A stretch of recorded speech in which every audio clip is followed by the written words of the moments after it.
reminded me we still owe you the bill for the carpet. That was my aunt's house, but I do remember that. And your spill gave me the opportunity to take a breath, so I appreciate your contribution, and I want to thank all of the leadership of College Democrats. Sophie, all of you, Lindsay, you guys do an incredible job, and I'm glad that you have the ability to recruit all of these beautiful faces of folks who you can now go back to and solicit to be part of the important work that you all are doing here as part of our College Democrats. And I want to thank y'all. Those of you who took time out of your schedules, this is a Tuesday night? I imagine you could be doing something. Game of Thrones is not on, so I'm not sure what else you'd be doing with your life other than studying. I want to also let the College Democratic leadership know that I am not salty, that I was not one of your favorite politicians. We're going to work on that. But in all seriousness, this is a real treat to be with you. We kicked off a college tour, if you will, last week, beginning on the campus of my alma mater, Florida A&M University, your sister state institution in Tallahassee, Florida. And we went from FAM down to the University of South Florida in Tampa, then over to the University of Central Florida, then up to Stetson. Then we went to Barry University yesterday, then down to Florida International University, and then ending the day here in Jacksonville, here at the University of North Florida. The last time I was on this campus, I was a student leader at Florida A&M University, a part of the Student Government Association, and back then the SGAs would get together and meet, I think probably once a month, the executive leadership, and we do it a little bit more often through a statewide Student Government Association. But some of my best memories in college, quite frankly, were in the struggle with other students all across the state as we fought tuition increases, as we fought the end to affirmative action in the state of Florida back in 1998, as we stood up, quite frankly, when votes around the country, but also around the state of Florida, were not being counted in the 2000 presidential election. We activated across the whole range of issues, and I have to tell you that I think some of my best leadership training advice came as a part of being a student leader on college campus. So whether you choose the Student Government Association or whether you choose to engage in the College Democrats, I would really implore you to get engaged, get involved, stay involved, get deeper involved, and then start to activate. It is not enough for us to tweet out what we think. It is not enough for us to Facebook about it, even though I know nobody's on Facebook anymore but me and my mother.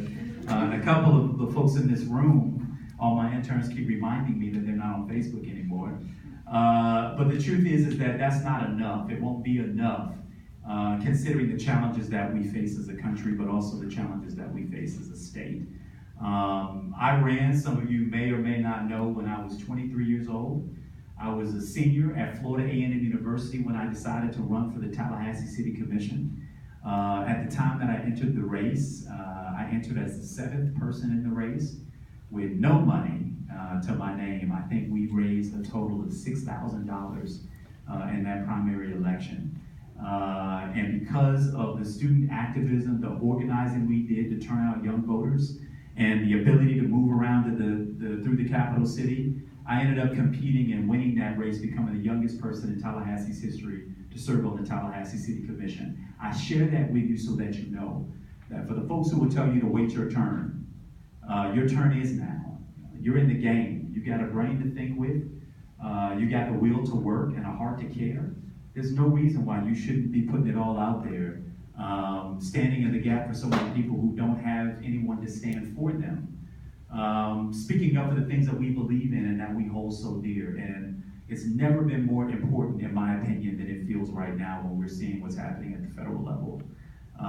If anybody, I try not to relive elections. We played that out in 2016 and we have what we have. But that still doesn't stop us from showing up, from activating, from speaking up for the things that we believe in, and from pushing back when they try to show us that we're somebody different than we are. For instance, Charlottesville, which had the impact of changing so many lives and impacting three lives rather indefinitely. The 3 folks who lost their lives, including one activist and 2 law enforcement officers. all over a group of white supremacists and neo-Nazis who decided to rally around a Confederate monument as a way of sending a signal to the rest of us that they're still in control. And the message that we have to stand back is that there are more of us who believe that we've got a lot more in common than what divides us. More of us who believe that we're a diversifying country, a diversifying nation, and there's nothing to be terrified about. More of us who actually believe that science matters, right? More of us who believe that immigrants have a place in this society largely because this country is a nation of immigrants. Those of us who believe that LGBT individuals have as much right to be protected against workplace discrimination, to not lose their job because of who they love, and thankfully, at the hands of the Supreme Court, that they can get married to whoever they choose to marry. And we ought to be unapologetic in our willingness to stand up for those things, as individuals, but also as a party, and also as Americans. One thing that I want you to know about me is that my almost 15 years of service, I've not backed down from a fight. I'm willing to stand up for the things that I believe in. I'm willing to stand firm for those things. When marriage equality was won all across the country, and we had across this northern panhandle folks who refused to issue marriage licenses to anyone because they didn't want to issue them to gay couples, I stood up and said, come to Tallahassee, we will marry you, where we recognize that love is love. When the immigrant community fell under assault, under our governor and under tens of governors across the country, I stood up and I said, we don't call each other illegals. Illegals is not a noun. And the reason why people call one another illegals is because they seek to rip away the humanity that all of us enjoy on this earth if we live and breathe. And you know what? If you take away somebody's humanity, you can do anything you want to them, which is why we have to be willing to push back in a unified voice. You don't have to be an immigrant to care about how we treat those who come from different places. You don't have to be a member of the LGBT community to care that you don't lose your job because of who you love. You don't have to be an environmentalist to care that you have safe drinking water and clean air to breathe and food accessibility and trails to walk on and an earth to preserve for us and for our future generation. To me, it just feels common and basic. But unfortunately, in today's body politic, it's amazing the kinds of issues that are now being litigated. For instance, it used to be a bipartisan thing to decry neo-Nazis and racists. And all of a sudden, under this president, it seems safe to play footsie with them. It used to be a bipartisan belief that science existed and that we should respect it. Instead, we now have a president who withdrew from the Paris Accord. I'm proud to say as a mayor that while the president was withdrawing from the Paris Accord, choosing instead to hang out